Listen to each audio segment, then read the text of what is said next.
Nzambe. Oh, soki lilobe koti au recevoir yango. Nzambe azalaka faible na tout ce qui est moto oyo a obéissaka na lilobane. Ba edaka Nzambe te na oyo azosala. Tala atuni Job. Tango nazo sala mokili. Tango nazo chaba astre biloko tout. Yo zalaki wapi? Est-ce que vous croyez aussi surnaturel? Vous croyez à peine surnaturel? Mais vie na biso eza déjà surnaturel. Il ne pas gros biman esprit à balou qui a kepe boye. Au bout ça n'est pas bon moko boye. Ok, aux yeux en aux ça. Te makambo mbongo eza te mende na vandi na ko expliquer yo chambre na ngande ni eza. Nous s'abonner et belé na chaîne Oyo. Si vous avez besoin d'informations, il y a artistes, il y a pasteur, il y a prophète, il y a tout Nzambe surtout référence. Kokende sika musute zaka kana tolo na TV. Mona mukolo chaîne Yeswe, que tu dois convimber. Oh Yeswe, olobi venez à moi vous tous qui êtes fatigués, chargés, je vous donnerai du repos. Seigneur, cette femme s'est convertie. Atiki nyonso aboyi nyonso aye pana yonkolo na chetolo nangana sena mukwana lelo na lobi na yo Nzambe opese oyo alingi pese bosenga motema na ye salela ye bosenga motema na ye pe continue kosala kati na ye afin que oyo nyonso Nzambe bayebi yo te bayeba yo na nzela na ye na kombo na Yesu Masiande na bonde boto qui viennent pour les siècles de siècles, nous disons amen. En tout cas Nzamba pambola chaîne tolo na se ekendeli boso e pambola ma et suka na nzela te hein. Pour babandaka na tolo na se babeta côté mususu mais tolo na se c'est ka muibi c'est ka ndumba mais moto a tolo na se ba c'est kaka été pour réponse na ye oyebite soba na Nzambe belé pardon le monde entier tapisi no shalom que la paix et notre Seigneur Jésus-Christ et na kati ya bandaku na bino. C'est votre humble prophète Samuel Eric qui a votre présentateur émission Nabino Bozolinga Makas Nakati, notre chaîne Tolo Nasi TV, à notre maman Anna Kalambay, évangéliste et moi aussi à pasteur Carlos Kalambay, Nzambe vraiment Lola Pambola Bino. Nazo sepela mingi koyamba mon invité au na lingue Makasi, mais là moko ba mega pe ko corriger biso babi tango sur maman Nzambe ko boka batute. Maman Nzambe, ce sont des choses de l'esprit. Donc, ça dit, si vous avez rigueur, ce qui n'a pas Maman Nzambe, il faut boire à Jésus parce que Jésus n'a pas fait. Donc, il y a un Nzamba Pambola Bino, na caméra na moni, Francis le Noble, et puis, Marie Babito Boakate, mais tu as parce que Abin Tazo revenu, na Musala, on a biso Nzambe, na Kombo, il y a joli Maya, la poison, il y a Kalamingite, Kalaming Tazo Yanaï. Ok. Je crois, tout ça, awa, et si ka Mama Imérance, et si ka Yambibiso, na Katia Oasis, et si ka za résidence Kazofanda, et tu encore une fois, pour la deuxième fois encore, pour maintenant parler. Boso to yamba ki na likamba témoignage na moni ba te bel internet ba ko melanga biso to na besoin maman to yamba to na besoin maman to yamba to na besoin maman to yamba to na besoin maman to yamba en tout cas bo teninga rigueur te donner ba handicap ngai ni na directeur na yi. Donc il faut passer par moi mais azan la ba temps pendé zate biso toujours faufiler ka to kima pour na komeka pe yambaye. Donc tant na lo baboye c'est bien toujours na notre plateau tozali na évangéliste international ba benge lité ya moto. Lité ya moto to la na ngirangi nous avons vu le travail en tout cas. C'était du waouh parce que Jésus-Christ a un rendez-vous, ba prophétie, ba précision, parole qui toko loko na linga makasi na ngala mona mutu. Problème nga d'abord sur la parole de Dieu. Nga soza la parole, les on a to coopérer. Soza la prophétie, on a coopération pendant nga la rater parce que tout il faut tout vérifier par rapport à l'écriture. Donc, à développer si j'ai ATI et des miracles, des prophéties, des délivrances, en tout cas, c'est terrible. Mais là, tout solennel, c'est très important.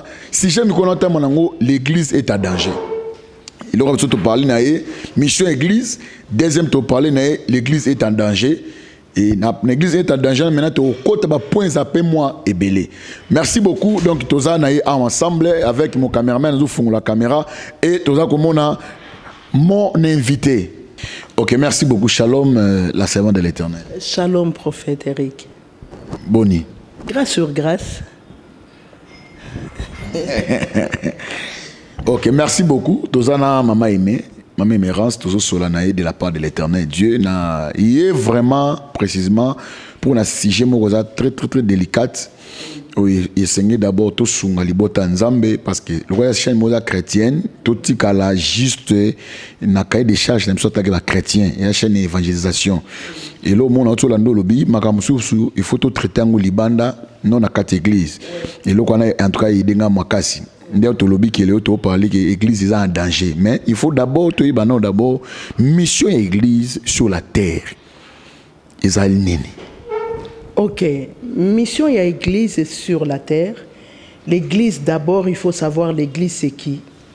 Écoute, Jésus a dit à Pierre, je te donne la clé. Et sur cette clé, même les portes de l'enfer ne pourraient rien te faire. L'église est une institution oyo, et une prophétie que enfer a te sangani et kokangote. Ba pesi Pierre clé, ba lobi clé to pesi yo, même le porte de l'enfer. Donc Satan a kozwa ba kolite na ye nyonso, aye po abundisa église et ko simbate. Et Bible lobi nanga Jésus, il est le fondement de l'église. Jésus, il est le fondement. Il est venu pour acheter l'épouse. Quand je parle de l'épouse, homme comme femme. Prophète, tu as une promesse que les portes de l'enfer ne peuvent rien nous faire. Mais comment est-ce que les portes de l'enfer rentrent maintenant dans l'église?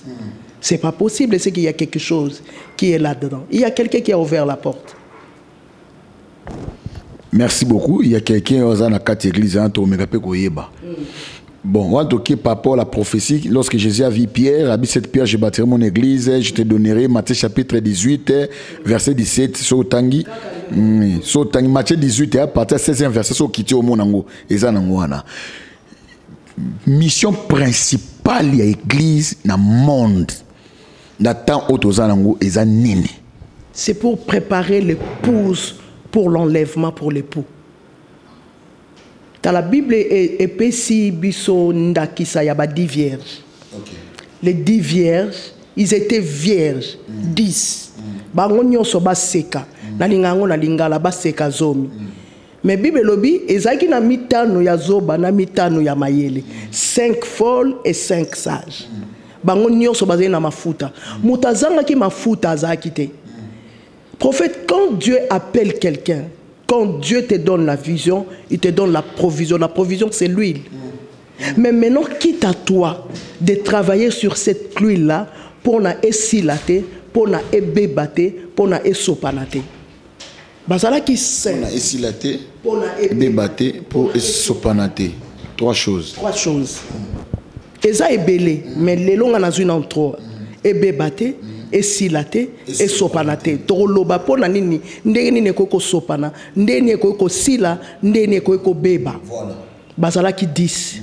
5, ba comprendre que non, ma foute en tant que mobile azana été. C'est pas la peine de gaspiller.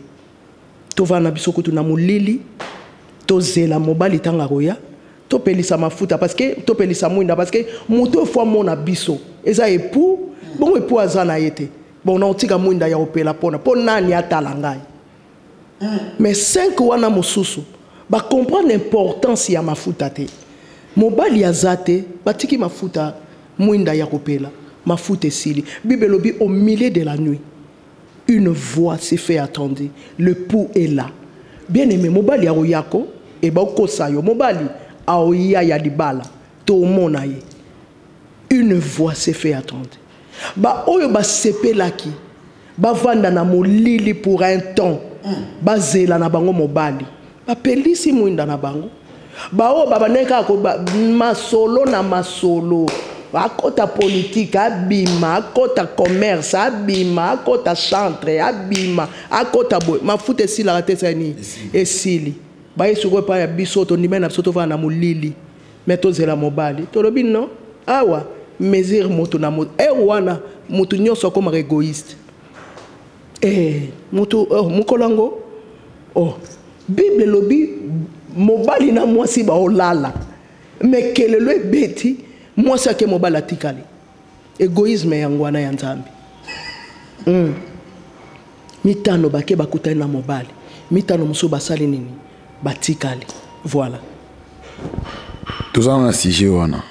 Pourquoi eloko lobby bamsu bandimi na baza na mulili mais bazela pena et pour aya pour ba pelisa mais les autres habitent biso moto to na mulili ezate na cette illustration mon colombe de démon lobby na lobby na création lorsque Dieu voulait créer la première chose a dit que la lumière soit la première chose.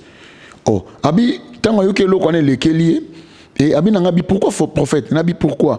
Abi, parce que tu ne peux pas créer quelque chose sans avoir lumière et zala. Donc, avant de commencer quelque chose, il faut que la lumière soit.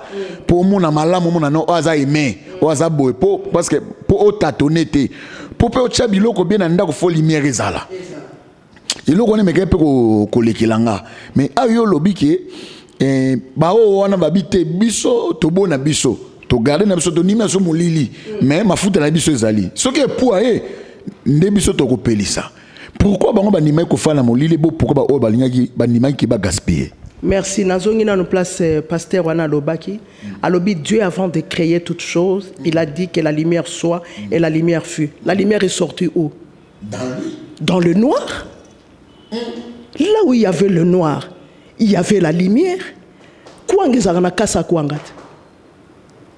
omoni kwanga tangu yo mona kasa kwanga obenga ngo kwanga pwani qui te dit que kwanga eza na kati kapo moni kasa okofungola po moni mbika pe na soso penda ngulu pe mais ndenge bateli yango forme yango moni liboka mbika bakanga ngo nde mususu. Okay. Ya kwanga pe bakanga ngo nde mususu. Donc toza na confiance ya kasa kwanga eza na kwanga.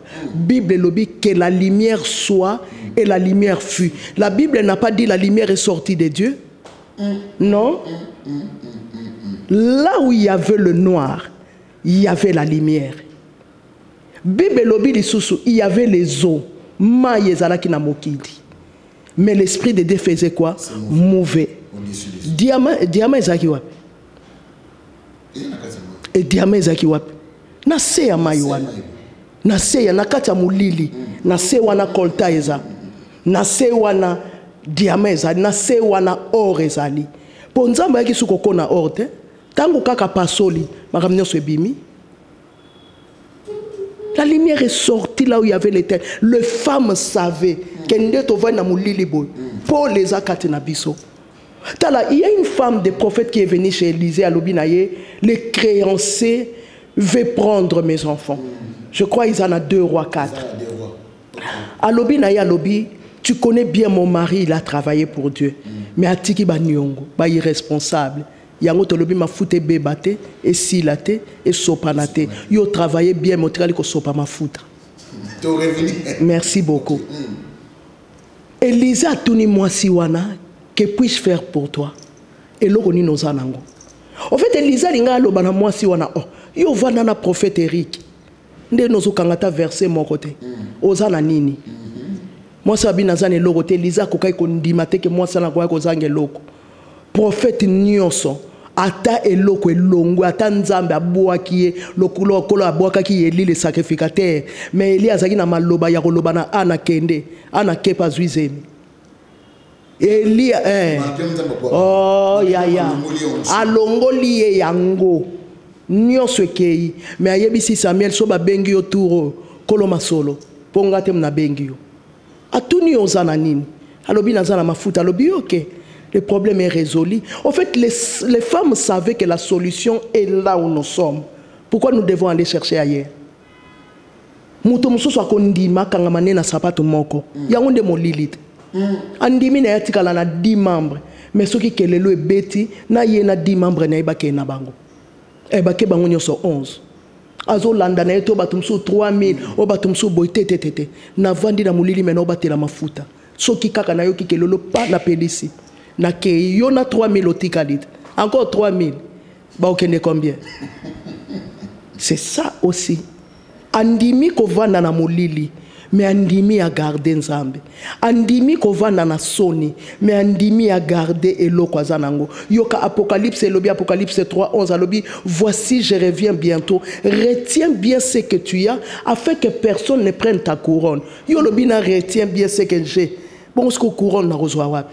Donc il y aura un échange. Nazui o nazanango na pesiye, ya pesinga couronne. Mais alobi pose couronne. Retiens d'abord ce que tu as. Le femme là, il savait. Kende to vandi boy. To ezate que toi ne l'autre côté. Moulili, mais ma foute ezali. Ce qui to yo qui voit, to repeli ça. Ma foute ezali. Et nzamba yebaki. Na moulili oyo. Paul ezali, ponga naza Paul. Moulili euti wapi. Ponga nde naza bondenge na vandi awa. Ba rayon soleil nange se koti. Abi oh, rayon soleil o se kota kite. Mais bima. Moulili pas omoni awa papa mwinde za ya kupela soki kure kei to soki to bomi moulili ekozala soka kopelisi moulili eswana kate na mwinda parce que même elo moto uti ko passer entre biso mbaina yo na ascenseur tant tozo mata na ascenseur pour kure kei to salini to vandi moulili ezali ngana yo tozai calme to gangite eloko te to yebi ke place toza awa ata to sali 10 jours tangu pole koya tangu lo tilike koya o babenga ke électricité to bima na biso basi wana bayebaki liputa moko mena na mafuta 10 membres d'église mena na mafuta course yo ndeka ke l'église doit être remplie, l'église doit être remplie yango bato belé mafuta sopani na nzela mafuta peso ke sopani bato so batambo nango baglisaka Monisco a 3000 membres, mon amamsou 1000 membres, ba impidi que mafuta sopani na se ba glissette. Ba koué. Bongo penza. En tout cas, quelle sagesse. Ok, merci beaucoup, Maman Aimée. En tout cas, tu as béni, en tout cas, béni. Tu as un deuxième sujet, malgré tout, concernant batela mafuta ebe bate pe panzanate totiki bino na posa eso pana pe totiki no na posa wana lelo église yana danger liboso église makione koti fausse miracle ezali faux prophétie ya koteka ba cdn comment donc na Maman Aimée na besoin na bimise loko na bengi pasteur mo libanda omoni mama na comment aimer mayala auti poto arofana na oasis problème neza boy to benda poto zo loko. C'est ça aussi le danger dans cette église. Lorsque tu es en train de voir toutes ces choses là, il le belonini. Merci papa. Omone loko zo lo bay komelanga na Angola. Na on lo banoka makama mafuta. Nakena na Angola na 2015, il y a un bien-aimé, un petit frère qui est un homme de Dieu aussi, un homme de Dieu. Abenga ngai na kenda Angola, nga fungolisa église na ye, nga ifona zala et tout. Pendant que je priais pour aller à l'Angola, l'esprit me disait toujours je vais t'apprendre quelque chose. Na kenda Angola na komi Angola na kuti ba aventure nyonso na kutana nango wana chance na tambolaka na mwambongo na ngana essayer non on la place à beauté zo langa place na hôtel nga mona ofuta. Tokoma na hôtel na butu aye abito solo la. Alobi ya emendenge za wana bashungu oyo zakade na bord na yo déjà talaka yo ka ndongo zalaka déjà bashungu soko cheka ta mwa mungu amoko ta mwa mai moko bakondima na bango na ngai na fasi to utana to makambo wana nabi mungu ana mai ndeni ngana ye awa po dédicace ya sale ofungoli bref oye me mungu ango kutu yango yo ta mafuta kutu ya nango kisite na uti na ngana ngo pa nganga te mais yo déjà na parole na wana ndongo lobaka déjà ozuka mungu apoa ubwa ki omona bashungu nde ba yo pia ombongo na ebiso monde na yaki nde na ozonga prophète Eric Dieu m'a tant parlé na kenda Angola na zonga mabo pamba batu nde balobako Angola évangile je crois que la servante de Dieu la joie a zappé na Angola. Et d'ailleurs, il y a une relation avec Anakin, à quoi témoigner. Na vana na hôtel, na liara makaya buyanzela, na kuanga, na Angola, meno bate la mafuta. Na liaka makaya bu na kuanga, yanzela, na tika bana nangai, na kenda. J'ai prié, j'ai dit Dieu, qu'est-ce que tu veux m'apprendre? Alors bien apprends ce que je vais t'apprendre.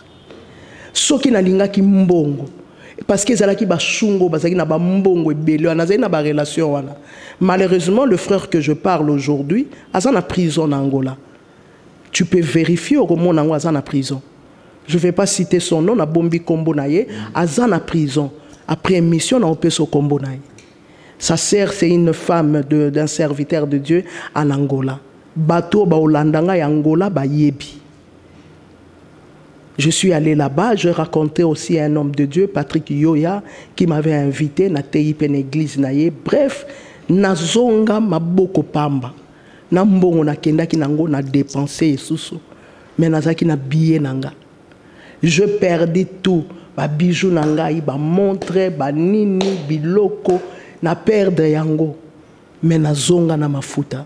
Et lelo résultat o yozo mona parce que na ndima ki kotika la dans le noir nazela époux. Po na yeba ki mafuta naza nango ya na capacité ya obimiselanga mwinda. Nazonga maboko pamba. Il y a une sœur qui m'a suivi dans l'aéroport. Alobi maman na besoin oya na poto. Mbongo nazaki na ngona ke ko changer na sombi 50 € na ko semer na vie na yo ngape na lina ya na poto. Au moment où je te parle, la fille elle est en Belgique à Anvers. Nazonga na 50 € na porte-monnaie. Na komiti nanda kunanga et lelo je sers Dieu. Pona boya mungwa. Soki batu baboyi ba mungwa wana pona kosomba ba mankiona. Papa, ça se passe. Il y a le meilleur prophétie par excellence, c'est la parole de Dieu. Soki otei liloba na Nzambe, écoute ce que la Bible nous dit, quand le fils de l'homme sera élevé, quand vous élèverez le fils qui est Jésus-Christ, vous saurez qui il est réellement.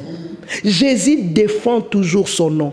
Ndoka ko utalikolo uto lokalinga kweya gangi Jésus. A quoi était? Ozomona force ya kombo na Yesu Masia. So qui te tombe li kombo na Yesu. Qui te dit qu'il faut le baka à prophétie? La parole peut guérir avant que tu imposes la main. La parole de Dieu a la capacité. Yorkendo longola li bumu pass. Yona yo kantika li bumu pass. Nzoka mio moko ezala ki ana li lobanzambe longoliango. Yozo monaka mutu pasi ndoka tumeur moko ezalaki wana liloba na Nzambe. Liloba na Nzambe zwi David na kati ya zamba. Ezeli David, Samuel atuni Isaïe. Ozala mwana musute alobi azali. Liloba na Nzambe soki o evandisi. Tala batuloko ba Gédéon ba vandisa Nzambe. Kapo yoki liloba Nzambe ndimi yango abi lokola lobi naza vaillant c'est que naza vaillant viebal vanda zelo offrande Nzambe avandiko Nzambe oh soki lilobe koti au recevoir yango Nzambe azalaka faible na tout ce qui est moto a obéissaka na lilobane alobi si tu obéis à ma voix Deutéronome 28 regarde comment tu seras béni dans ton aller et dans ton retour. À l'obika à voix. Tes gros bétails et tes petits bétails. Nous soignons la promesse kaka soko obéi na voix. Balobi na prophétie. Na mungongo ya Nzambe. Mungongo Nzambe za liloba Nzambe. Et sa prophétie. Par la grâce de Dieu, Dieu m'utilise de ces côtés-là. Mais je ne peux pas venir commencer à... Soko moni motabandi maman prophétie. Keba. C'est que si ba signala ki ba komelié. Alors pour bosanata bandi na onango. Oh, papa Paul lokuta est souvent lokuta hein. Oya robenga Joséphine Motenga Chantal. Mais non tu obimisa te baloba yom tolati rouge. Papa Dieu défend son nom. Dieu il défend son nom.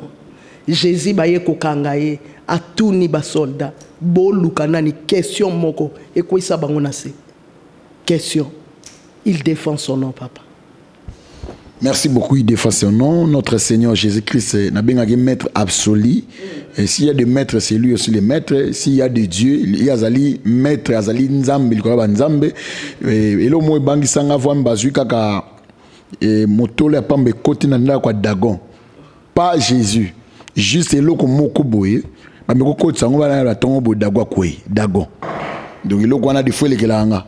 Papa na yebisaki ndeko na nga mona lobi omoni po lilobo ebimi epananga soki uza zai pembeni na yo uza nga betelo lisolo makambo mona Dans la Bible, lobi Matthieu 6,33, cherchez premièrement le royaume de cieux et souka na royaume et sa justice. Tu ne peux pas aider Dieu. Quand il y a sa prophétie, moko boite pour benda ba ton église. Soko bendi 30, ba o memelo na 40 bazala moko ba bima 70. Oh papa. Ba edaka nzambe te na oyo azosala. Tala atuni Job. Tango nazo sala mokili. Tango nazo chaba astre biloko tu. Yo zala ki wapi. Job abi awa terre oyo eza yangate.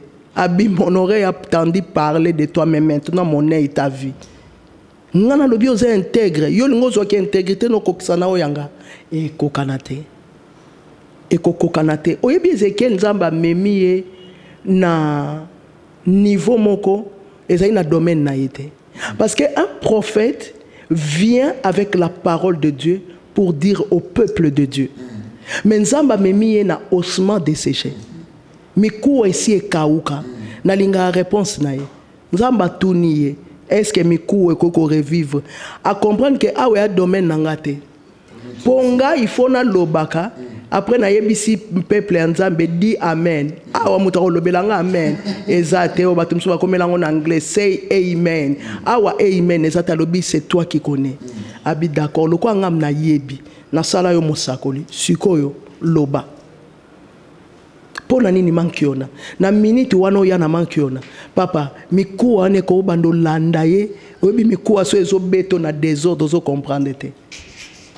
Jésus défend toujours son nom. Il a dit Père, pardonne-leur car ils ne savent pas qu'est-ce qu'ils sont en train de faire. Les centenaires à Longoli chapeau, à Kaou qui habille réellement, cet homme est Dieu. Il est Dieu. Il défend toujours son nom. Merci, il est Dieu. Est-ce que vous croyez aussi surnaturel? Vous croyez à peine surnaturel? Mais vie n'a pas déjà surnaturel. Il ne peut pas un esprit à balou qui a kepe boye. Au bout ça n'est pas bon moko boye. Ok, aux yeux en eux ça. Te makamambongo ezate mende na vandi na ko expliquer yo chambre na ngande nieza. Eza na poto? Eza na poto. Po na yebi yango na ko expliquer. O yebi. Na yebi yango na ko expliquer yo. Et tant on a ça ko expliquer yo, pour na expliquer yo bien, mon esprit doit être dans cet endroit là pour na expliquer yo bien. Comment? Tala Élisée a yebisi Géazi. Abi pendant que ozana ye, ozozo abilo que mon esprit était avec toi. Mon esprit était avec toi. Mon esprit était avec toi. Donc na mona ki nangayo. Na lingara ko kene na ba domaine te ona nango makasité parce qu'il faut tous à la sincère et ça na batumsu la Bible nous dit Dieu a fait des autres comme des évangélistes comme des pasteurs comme des prophètes. Oyebi domaine oyo maîtriser na no bienté kolobango te keza mabe kolobango te keza faux. Apôtre Paul a y a bandi ministère nangwasuma les femmes doivent se taire. Mais il y aura ni femme, il y a maintenant ni femme, ni juif, ni homme. Mais bateau, la femme doit se taire. Mais femme, il y a wapi. Et sa femme à Congo, et ça n'a pas femme à Congo. Tu es dans le cas naturel. Pour nous, qui mangaye, tous en awana. Na kimi yote. Comment na moto, tala.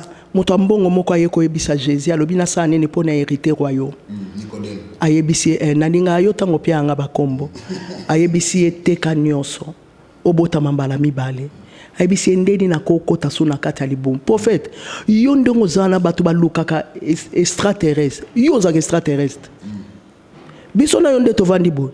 Ba zombie penza za bisoko parce que Bible lobi nous sommes dans ce monde mais nous ne sommes pas de ce monde. Tu sais pourquoi? Parce que nous sommes de deux fois. Nous sommes nés deux fois.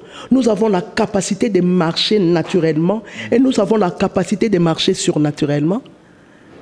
Lelo bako bengo na téléphone, na moni ba uto bengo na téléphone, mutu tata na ya kufi. Mais azan a besoin de consolation. Oyebi prière tango zo sambela pona yo zaki place wana.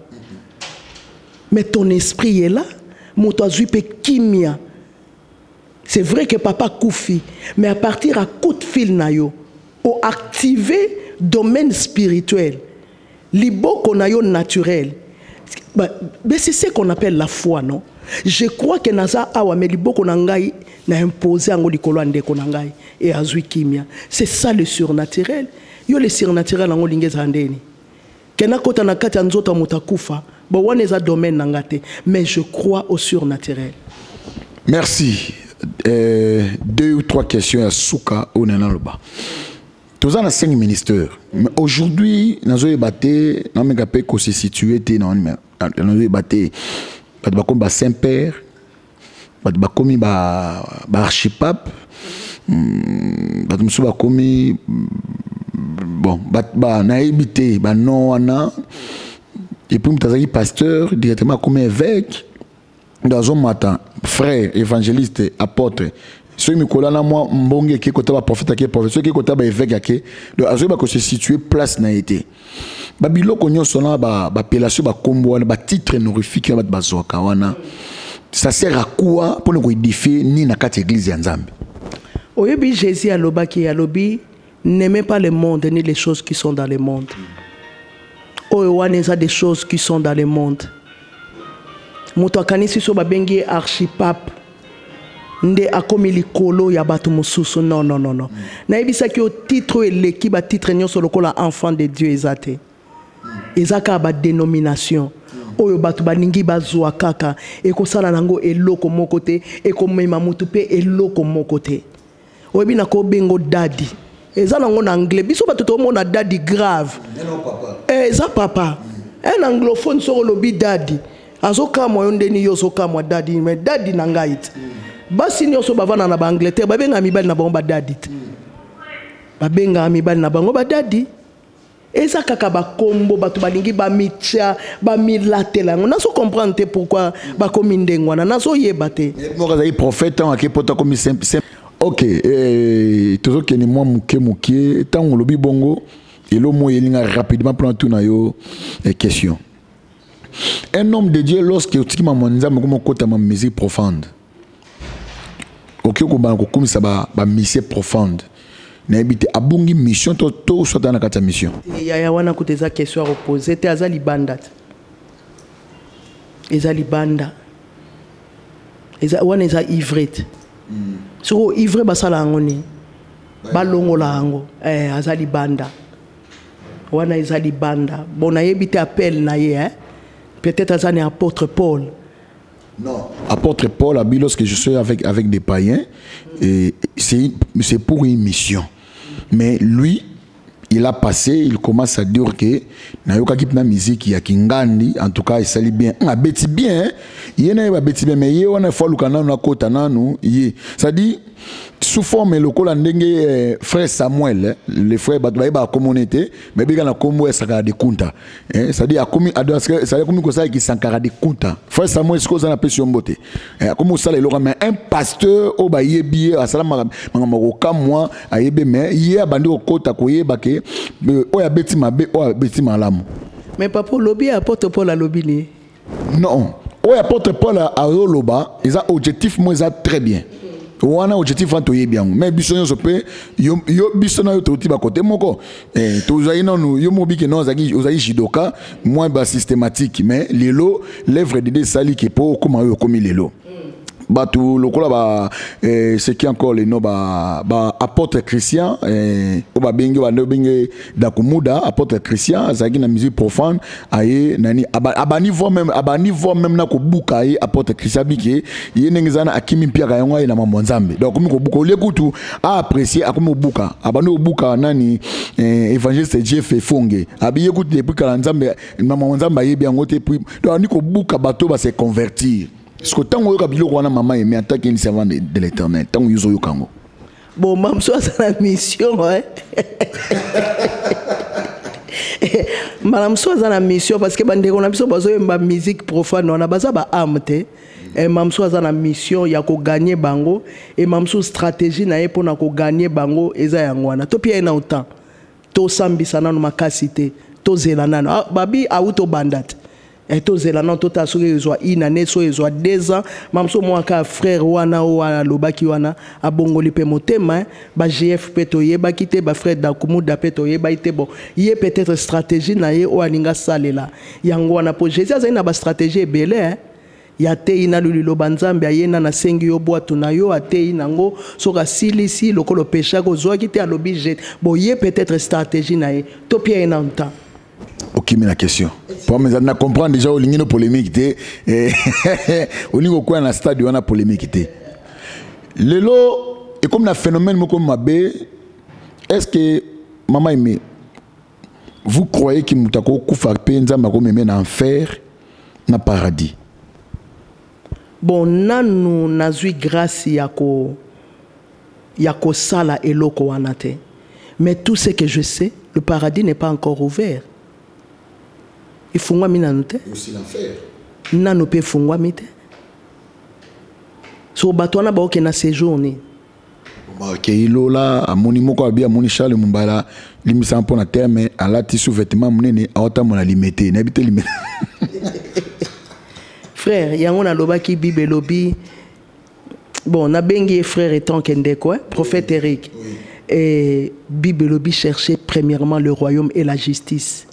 Koye la bisote batumsu ba commencer à makambo yo ba na besoin nombre de vues na on a lobaki chaîne YouTube yo soki bolandi yango ebele mafuta yango lona olobela mafuta vana na mulili meboma mafuta YouTube yo mbongo boliaka boye bakate utaka wapi yo zwaka kaka eleka kaka et comme pousser batu basala na n'importe quoi parce qu'azaka na besoin ya nombre de vues.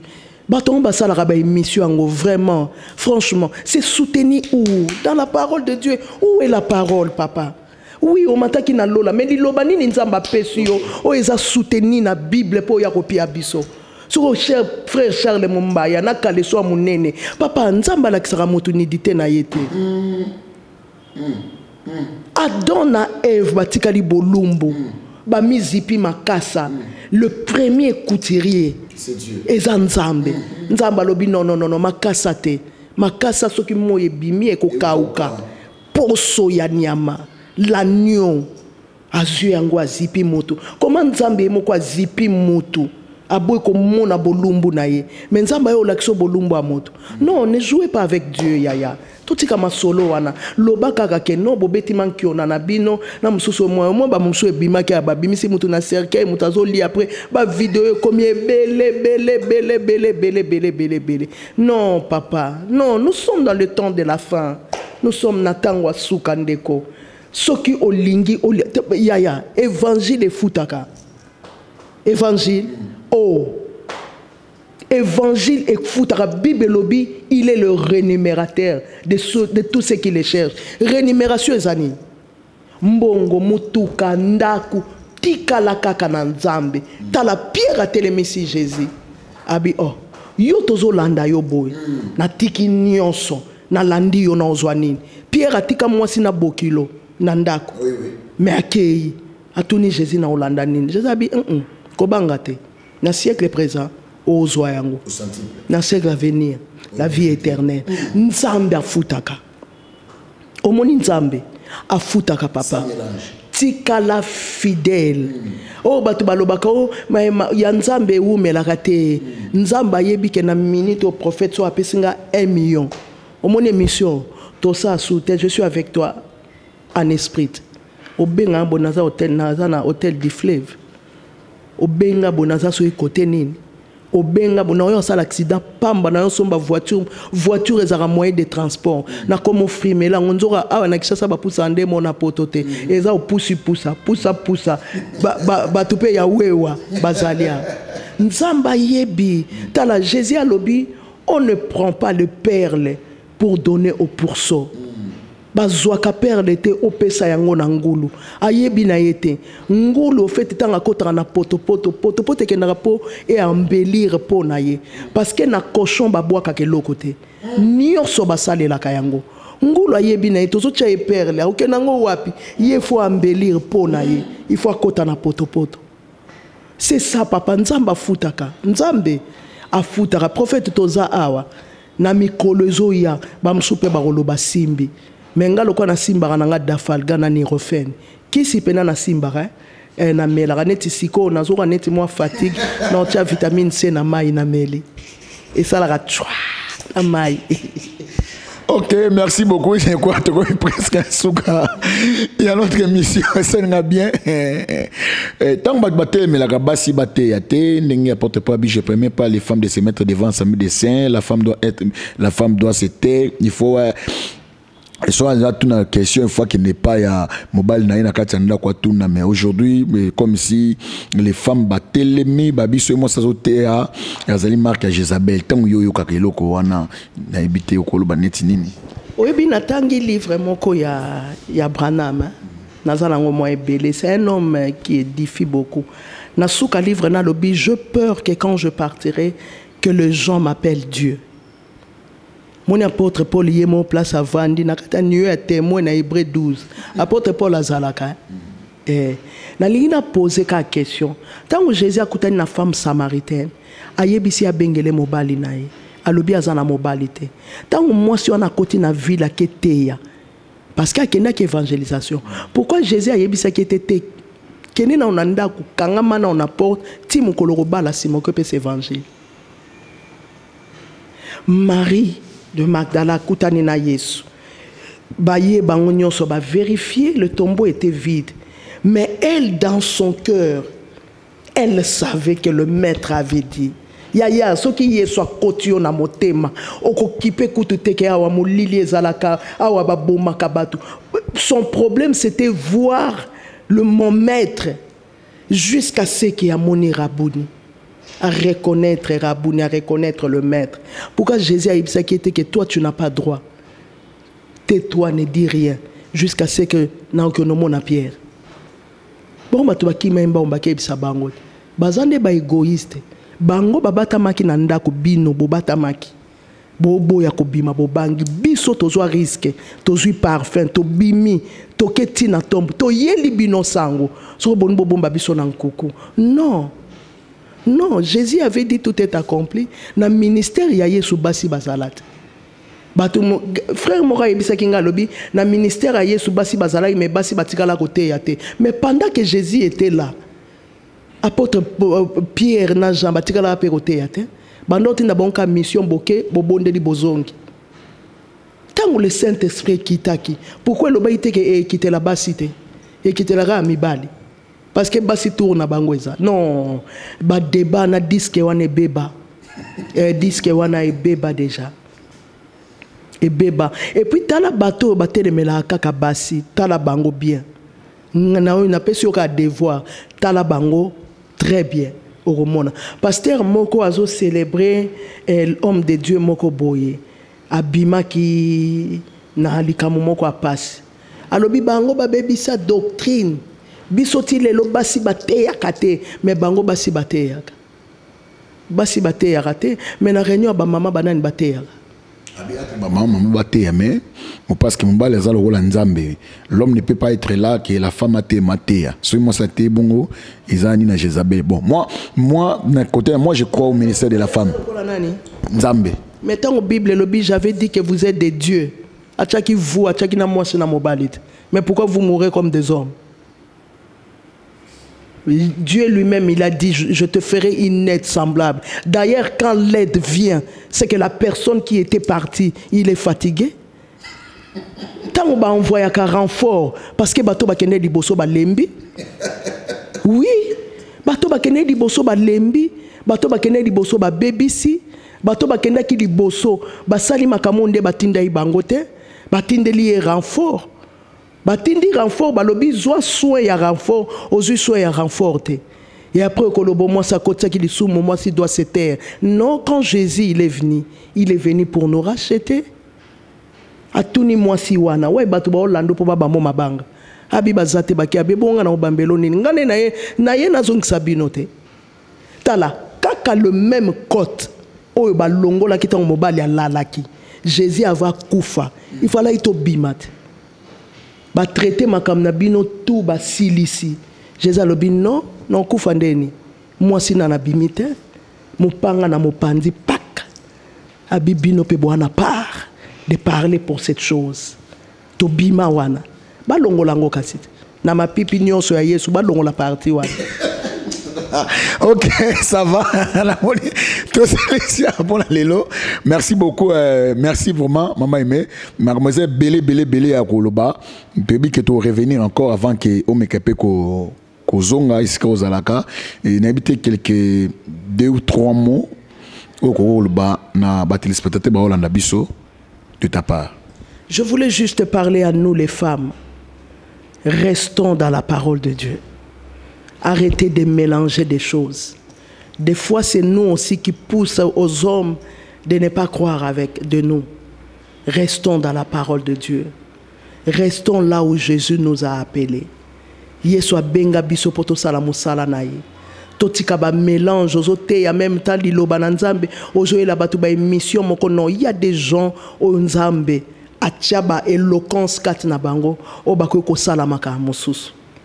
Et pour tous les hommes qui ne croient pas au ministère de femmes, ma prière élevée de mon cœur que Nzambo ya benga bino akutana na bino ayebisa bino que non, tous en a part à ces choses. Nous sommes comme des filles de Tchélophate. Bino bo comprenant que tout stokende pas Moïse. Les filles de Tchélophate n'ont pas discuté avec les gens qui avaient dit qu'ils n'ont pas droit na répar ya héritage à tata na bango. Tokutana na Yesu, Yesu ayebisa biso. Bino bo comprendre que makambo changea pour na biso. Et changea. Dieu a dit à Moïse, les femmes là, elles ont raison. Nous avons part à ces choses. Mais nous voulons juste que bino, sans bino to okokate. To landa bino na sima. Mais to landa ba oyo. Bana nuna singa na ngonga po bato ebele. So bendi singa ngonga za suta kufa kala na kati ya arche. Kala penza. Kala. Que Dieu vous bénisse, que rien ne manque et que rien ne soit détruit. Si Jésus ne rentre pas, nous reviendrons aussi dans cette chaîne Tolonacé. Abonnez-vous massivement. Je suis là, je serai là. Par la grâce de Dieu, nous allons encore revenir avec l'homme de Dieu, le prophète Eric. Merci beaucoup. Merci. Ok, merci beaucoup. Tosili Silelo, Nzambalo la mona bina pambola bino et ciao à la prochaine numéro. Bye.